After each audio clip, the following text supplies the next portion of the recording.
আসসালামু আলাইকুম, কেমন আছেন সবাই? চলে আসলাম একটা স্পেশাল ভর্তা রেসিপি নিয়ে। এটা হচ্ছে মৌসিম ভর্তা রেসিপি। এই যে দেখেন মৌসিমগুলো, এটা হচ্ছে এই সময়ে বাজারে পাওয়া যায়। তো আমি বাজারে দেখি খুব এক্সাইটেড হয়ে গেছি কেনার জন্য, কিনে নিয়েছি। এখন এগুলোকে আমি কেটে নিচ্ছি। এভাবে উপরে আঁশ থাকে, আঁশগুলো ফেলে দিতে হবে। আর আমি 2 টুকরো করে কেটে নিচ্ছি। এটাকে আরও ছোট টুকরো করেও কেটে নেওয়া যাবে।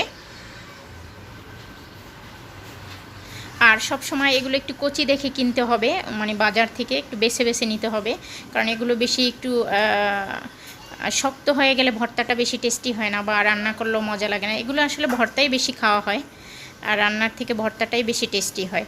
আমি এভাবে সুন্দরভাবে সবগুলো কেটে নিচ্ছি।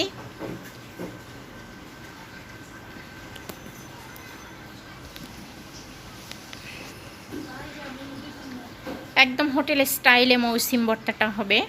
হোটেলেও এভাবেই করে থাকে সাধারণত, কারণ ওদের ভর্তাটা অনেক বেশি টেস্টি হয়।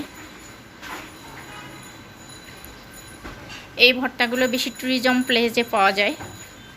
এই যে কেটে নিয়েছি, সবগুলো কাটা শেষ, 2 টুকরো করে নিয়েছি। এখন আমি এগুলোকে পরিষ্কার করে নিচ্ছি পানি দিয়ে। এখন চুলায় সিদ্ধ দিয়ে দিয়েছি। সিদ্ধ দেওয়ার বিষয়টা হচ্ছে যে পানির পরিমাণটা কম দিতে হবে। আমি যতটুকু পানি দেবো ততটুকু পানি সব শুকিয়ে ফেলবো, এই জন্য আমি পানির পরিমাণটা কম দিয়েছি। আর এই দিকে আমি হচ্ছে কিছু চিংড়ি মাছ ভেজে নিয়েছি, শুকনো মরিচ নিয়েছি, আর পেঁয়াজ কুচি নিয়েছি, তাতে স্বাদ মতো লবণ দিয়ে দিয়েছি। আমি এগুলো ভিডিও করিনি, এগুলো আমি এখানে একসাথে দেখিয়ে দিচ্ছি। চিংড়ি মাছ দিতে হবে, চিংড়ি মাছ ছাড়া এই ভর্তাটা কখনোই টেস্টি হবে না। এখন এগুলোকে শিল পাটায় বেটে নিচ্ছি।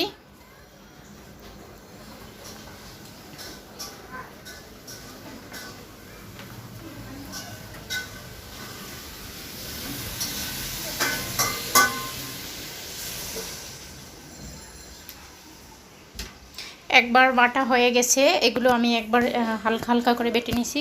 এখন আর একবার বাটা দিব এগুলোকে, কারণ এগুলো আগে একটু মিশ করে বেটে নিতে হবে, তা না হলে ওই মৌসিমের সাথে দিলে এগুলো ভালো বাটা যাবে না, ভালো মিহিন হবে না। এই জন্য এগুলোকে আগে বেটে নিচ্ছি।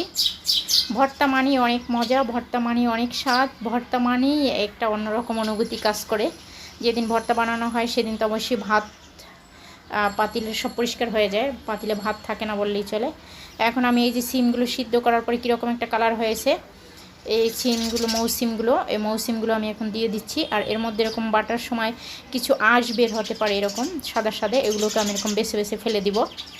এই যে এরকম বেছে বেছে আমি ফেলে দিব, শুধু মাংসটা আমি নিয়ে নেব। একটু ধৈর্য সহকারে আস্তে আস্তে বাটতে হবে। অসম্ভব স্বাদের একটা ভর্তা, কিন্তু এই মৌসিম ভর্তাটা অসম্ভব স্বাদের, যদিও এটা সব সময় পাওয়া যায় না। এটা সিজনাল একটা মৌসিম, একটা সিজনাল সবজি বলা চলে। এটা শুধু শীতের দিনে পাওয়া যায়, এছাড়া পাওয়া যায় না। এভাবে আস্তে আস্তে সবগুলোকে আমি বেটে নিচ্ছি।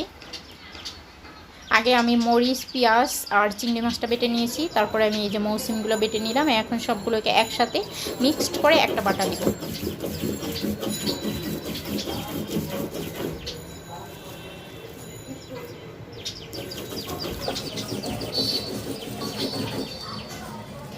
হয়ে গেছে বাটা, মিক্সড করা ভালো হয়নি, ভালোভাবে এখন মিক্সড করে নিচ্ছি।